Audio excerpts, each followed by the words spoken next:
A farmer's daughter was ignored at the shooting range, until her first shot broke the champion's record. The sun was already high when Claire Harper stepped off the dusty pickup truck and squinted at the long line of men polishing rifles at the Cedar Valley shooting range.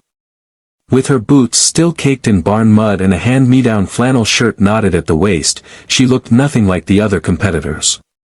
No flashy scopes. No designer gear. Just her father's old hunting rifle slung over one shoulder and a quiet determination in her eyes. They didn't see her coming. To them, she was just the farmer's daughter. A girl with calloused hands and straw in her braid, probably tagging along to fetch bullets or sweet tea for some man in the contest. Some snickered when she signed up. Others flat out ignored her. One judge actually leaned over and whispered, "We don't usually have amateurs compete during finals day." Claire simply smiled and stepped forward. Growing up on the outskirts of Cedar Valley, Claire had never known luxury. Her family farm was their heartbeat, passed down through generations. She spent mornings milking cows, afternoons helping her father with repairs, and evenings watching the sun bleed over the cornfields with her mother, who passed away the summer Claire turned 14. That summer, Claire learned how to shoot. Her father taught her, not out of necessity, but love. "It's not about hitting the bullseye," he'd said, his hand steadying hers. "It's about stillness. Focus. Respect for the moment." She got good, really good. But she never competed. She didn't have the money for gear, and she didn't care much for showmanship. Until today. At the range, the announcer rattled off names and scores. Local legends, military veterans, and sponsored champions, all getting cheers after each shot. Claire sat quietly, watching them shoot, jotting mental notes. Each rifle cracked through the air like thunder. The reigning champion, Travis Cole, hit 3 dead centers in a row, his fans roaring each time. When Claire's name was finally called, the range went oddly quiet. She walked to the lane slowly, cradling the old rifle. It wasn't much, just a cleaned-up Remington her grandfather had used, but it was steady. Reliable.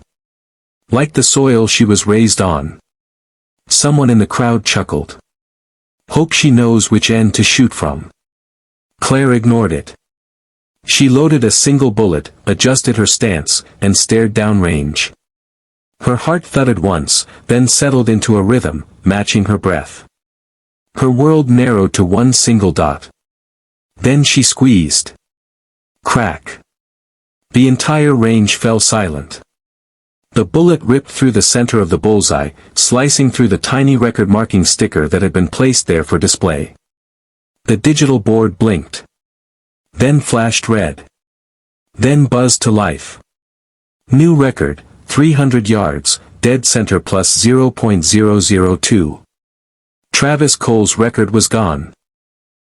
Claire stepped back, her hands calm, her face unreadable.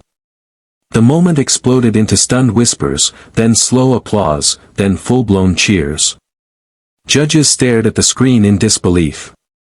Even Travis looked impressed, though the twitch in his jaw said he hadn't expected it from her.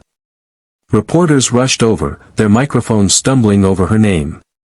"Claire Harper. Where have you trained? Who sponsors you? Have you ever competed nationally?"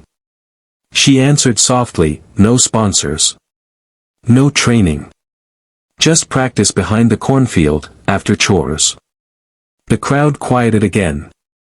One young girl with glasses and frizzy hair tugged her mother's sleeve and whispered, "She looks like me."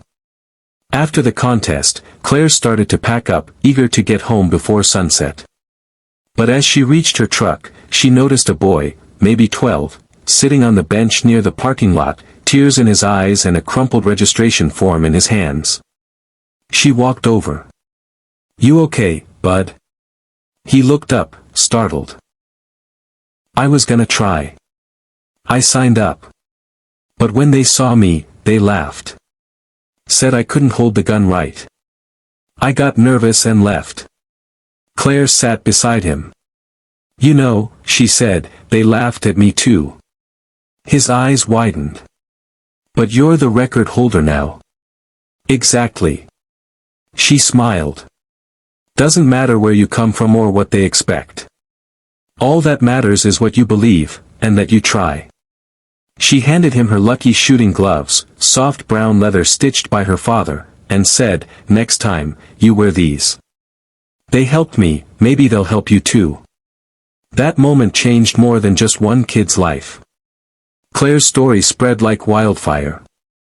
News outlets picked it up. Sponsors came knocking, but she refused most of them. Instead, she used the attention to start a small program back home, teaching kids from rural communities, low-income families, and overlooked neighborhoods how to shoot, not for medals, but for confidence. For clarity. For the quiet power of believing in yourself. She called it Aim True. Travis Cole even showed up one day, volunteering to mentor. Years later, a national documentary opened with a clip of Claire Harper's legendary shot. But it ended with something else: children laughing on a field, gripping practice rifles, a faded pair of leather gloves passed from hand to hand, and Claire standing in the background with mud on her boots and hope in her eyes. The voiceover said it best. She came to the range with no fanfare. Just a farmer's daughter and a borrowed dream. But she left having taught us all that the heart behind the shot matters far more than the gun in your hand. Moral: never underestimate quiet strength. Sometimes, the most overlooked voices echo the loudest when given a chance.